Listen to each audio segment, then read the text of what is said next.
Hello students, আমি Nitish sir জ্ঞানজ্যোতি coaching সেন্টারের পক্ষ থেকে তোমাদের প্রত্যেককে জানাই স্বাগত। তো স্টুডেন্টস, আজকে আমি তোমাদের সঙ্গে আলোচনা করব জিই বেঙ্গলি। ওকে, সরি, জিই বেঙ্গলি। তো স্টুডেন্টস, তোমাদের যাদের ছন্দ এবং অলংকারের পোর্শন রয়েছে তারা জানো যে তোমাদের জন্য আমি বলেছিলাম যে আলোচনা করবো আমি প্রত্যেকটা টপিক নিয়ে। তোমরা জানো তোমাদের যে অলংকারের যে পোর্শনটা আছে সেখানে সবার প্রথম যে অলংকারটা রয়েছে সেটা কিন্তু অনুপ্রাস অলংকার। তো এই অনুপ্রাস অলংকার সম্পর্কে আজকের ক্লাসটিতে আমি আলোচনা করব এবং এই ক্লাসটি আমি কয়েকটা পার্টে আলোচনা করব। যেহেতু এই বিষয়টা অনেকটা ডিপলি বোঝানোর প্রয়োজন রয়েছে, তাই কিন্তু আমি তোমাদের জন্য এই বিষয়টা আমি খুব ছোট্ট ছোট্ট করে অল্প অল্প করে পার্ট করে করে আলোচনা করব। অবশ্যই তোমাদেরকে বলবো যারা এখনো পর্যন্ত আমাদের অফিসিয়াল ইউটিউব চ্যানেলটিকে সাবস্ক্রাইব করেনি তারা অবশ্যই চ্যানেলটিকে সাবস্ক্রাইব করে পাশে থাকা বেল আইকন অল প্রেস করে দাও, যাতে নেক্সট টাইম থেকে কোনো ভিডিও আপলোড করলে তার নোটিফিকেশন সবার আগে তোমার কাছে পৌঁছে যেতে পারে। এছাড়া তোমরা যদি আমাদের কাছে অনলাইনে পড়তে চাও তাহলে অবশ্যই যোগাযোগ করো 7076398606 নম্বরে অথবা 6295916282 নম্বরে।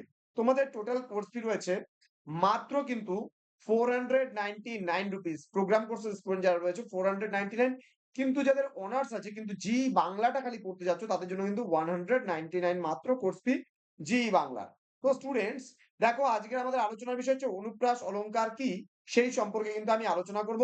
অনুপ্রাস অলংকারের বৈশিষ্ট্যগুলো সম্পর্কেও আলোচনা করব, কিন্তু অনুপ্রাস অলংকারের যে শ্রেণীবিভাগ আছে সেগুলো সম্পর্কে কিন্তু আমি পরের দিন ক্লাসে আলোচনা করব। আজকে ডিটেলস একটু বলে দিচ্ছি, ধ্যান দিবে। দেখো, অনুপ্রাস অলংকার আমাদের সিলেবাসের প্রথম অলংকার হচ্ছে অনুপ্রাস অলংকার আমাদের রয়েছে।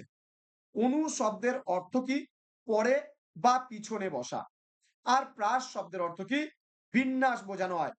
প্রয়োগ বা নিক্ষেপ, বিন্যাসও বোঝায়, প্রয়োগ বা নিক্ষেপ করাকেও বোঝায় কিন্তু। হ্যাঁ, তো আমরা এখানে দেখব একই বর্ণ বা বর্ণগুচ্ছ যুক্তভাবে হোক কিংবা বিযুক্তভাবেই হোক একাধিকবার যদি উচ্চারিত হয়ে থাকে এবং যদি কোনো কবিতায় ধ্বনি মাধুর্যের সৃষ্টি করে তখন তাকে আমরা অনুপ্রাস অলংকার বলি। আবারও বলছি, একই বর্ণ বা বর্ণগুচ্ছ যুক্তভাবে হোক কিংবা বিযুক্তভাবে হোক একাধিকবার যদি উচ্চারিত হয় এবং যদি কোনো কবিতায় ধ্বনি মাধুর্যের সৃষ্টি করে তবে তাকে অনুপ্রাস অলংকার বলা হয়। এবার অনুপ্রাস অলংকারের আমরা বেশ কিছু বৈশিষ্ট্য সম্পর্কে জেনে নেব। অনুপ্রাস অলংকারের বৈশিষ্ট্য এবং তার উদাহরণগুলোও জানবো। দেখো, আমরা দেখলাম যে বৈশিষ্ট্যগুলো কি। এর মূল বৈশিষ্ট্যগুলি হলো, প্রথমত এতে একই ধ্বনি বা গুচ্ছ বা ধ্বনিগুচ্ছ একাধিকবার ব্যবহৃত হতে মানে হবে বা হয়। আর দ্বিতীয়ত বলছে একাধিকবার ব্যবহৃত ধ্বনি বা ধ্বনিগুচ্ছ যুক্ত শব্দগুলো যথাসম্ভব পরপর বা কাছাকাছি বসবে। তৃতীয়ত এর ফলে ধ্বনি সৃষ্টি হবে এবং একটি সুন্দর ধ্বনি সৌন্দর্যেরও কিন্তু সৃষ্টি হবে। ঠিক আছে, উদাহরণে আমরা কি দেখতে পাচ্ছি? এখানে উদাহরণে বলছে, বিষয়টা দেখবা, কুলায় কাঁপিছে কাতার কপট, দাদুরি ডাকিছে সঘনে। আমি একটু পেনের কালিটা একটু চেঞ্জ করে নিচ্ছি, তাহলে বুঝতে তোমাদের সুবিধা হবে। কুলায় কাঁপিছে কাতার কাপত, দাদুরি ডাকিছে সঘনে, গুরু গুরু মেঘ গুমরি গুমরি গরজে গগনে গগনে। অর্থাৎ এখানে দেখো, এখানে দেখো ক এর হ্রস্বকারে কু মানে ক একবার ব্যবহৃত হচ্ছে, ক দুবার ব্যবহৃত হচ্ছে, ক তিনবার ব্যবহৃত হচ্ছে, ক চারবার ব্যবহৃত হচ্ছে। অর্থাৎ এই ক শব্দটি এখানে ধ্বনি সাম্যের সুযোগ করে দিয়েছে।